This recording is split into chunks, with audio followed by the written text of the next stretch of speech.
Forest department आखिर कहां सोया था? क्या सिर्फ वन महोत्सव मनाना ही विभाग का काम है या फिर उनकी रक्षा करना भी? चंद स्वार्थी लोगों की मनमानी के सामने घुटने टेक कर विभाग ने पर्यावरण, भावनाओं और आने वाली पीढ़ियों के भविष्य के साथ समझौता कर लिया। नतीजा ये हुआ कि न्यायालय को एक ऐसा फैसला सुनाना पड़ा जिससे सिर्फ पेड़ों की ही नहीं, पूरे समाज की आत्मा कराह उठी है। हजारों फलदार हरे भरे सेब के पेड़ों पर कुल्हाड़ी चलाना क्या किसी इंसान पर आरा चलाने जैसा नहीं है? आखिर क्या कसूर था उन सेब के पेड़ों का? वे फल भी दे रहे थे, ऑक्सीजन भी और हरियाली भी, लेकिन स्वार्थ के अंधेपन में कुछ लोगों ने उन्हें सिर्फ इस्तेमाल किया और अब बेदर्दी से काट डाला। ये कहानी है कोर्ट के उस फैसले की जिसमें अवैध रूप से वन भूमि पर हो रही सेब की खेती को रोकने के लिए पेड़ों को काटने का आदेश देना पड़ा। लेकिन क्या सच में अदालत दोषी है? नहीं, अदालत ने वही किया जो सरकार और विभाग की विफलता की वजह से उसे करना पड़ा। अदालत का आदेश था और उसकी विवशता भी, क्योंकि विभाग और सरकार दोनों ने वर्षों से आंख मूंद रखी थी। जो काम नियमानुसार समय पर हो सकता था वह अब हृदय विदारक रूप में सामने आया है। 7 साल पहले भी कोर्ट ने चेताया था। 2017 में हाई कोर्ट की खंडपीठ न्यायाधीश धर्मचंद चौधरी और न्यायाधीश सीबी बारोवालिया ने सरकार को निर्देश दिए थे कि बिना हरे पेड़ों को नुकसान पहुंचाए अतिक्रमण हटाया जाए।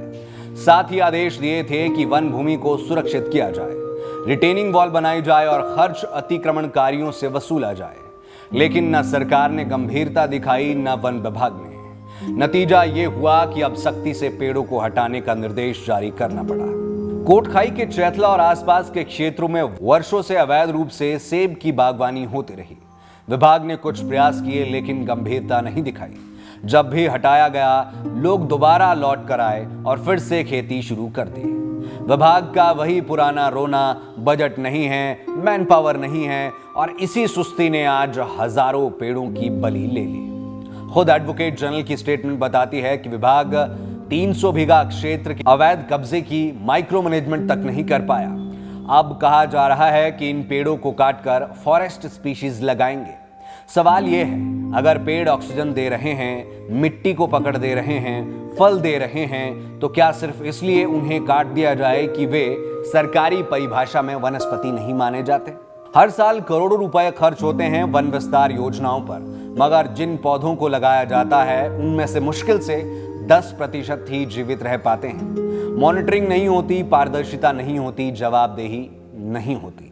पहले से खड़े सेब के पेड़ अगर वनस्पति नहीं है तो फिर क्या ऑक्सीजन सिर्फ परिभाषाओं से निकलती है?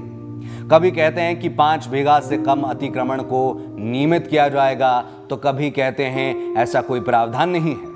सरकार और विभाग आम जनता के साथ मजाक क्यों कर रही है?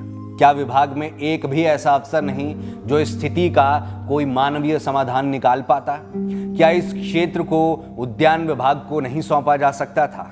क्या वन निगम जो शराब बेचने की क्षमता रखता है वनों को नहीं बचा सकता था? क्या पेड़ों को काटने से पहले 15-20 दिन का समय नहीं दिया जा सकता था ताकि फल तोड़कर अभी जो प्रदेश में आपदा चल रही है उन आपदा प्रभावितों की उससे मदद हो सके? वहां से जो पैसा आएगा वो आपदा प्रभावित परिवारों को दिया जाए। वैसे तो सरकार इको टूरिज्म की बात करती है, तो क्या इसे भी इको टूरिज्म के तहत नहीं लाया जा सकता था? क्या इस जमीन की जिम्मेदारी किसी एजेंसी को नहीं दी जा सकती थी जिससे सरकार को आमदनी भी होती और वन भूमि की रक्षा भी? लेकिन अफसोस, विभाग ने ना कोई योजना बनाई, ना कोई विकल्प तलाशा, और जब अदालत ने हस्तक्षेप किया तो हर कोई हाथ झाड़कर बोल पड़ा कि कोर्ट का आदेश है।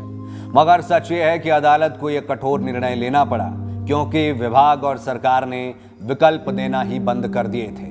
अब ऐसे में लोग जवाब मांग रहे हैं कि कहां है सरकार के थिंक टैंक, कहां है विभाग का नेतृत्व, और क्या हम हिमाचल वासी भी दोषी नहीं हैं जो इन मुद्दों पर तब बोलते हैं जब कुल्हाड़ी चल चुकी होती है? हिमाचल का लाल सोना यानी सेब इस तरह बर्बाद कर देना सिर्फ आर्थिक नहीं बल्कि सांस्कृतिक और पर्यावरणीय क्षति भी है। अब वक्त है कि हम सभी आत्मचिंतन करें। यह सिर्फ पेड़ों की नहीं बल्कि हमारे सिस्टम, हमारे नेतृत्व और हमारी संवेदनशीलता की भी परीक्षा थी जिसमें हम बुरी तरह असफल हुए।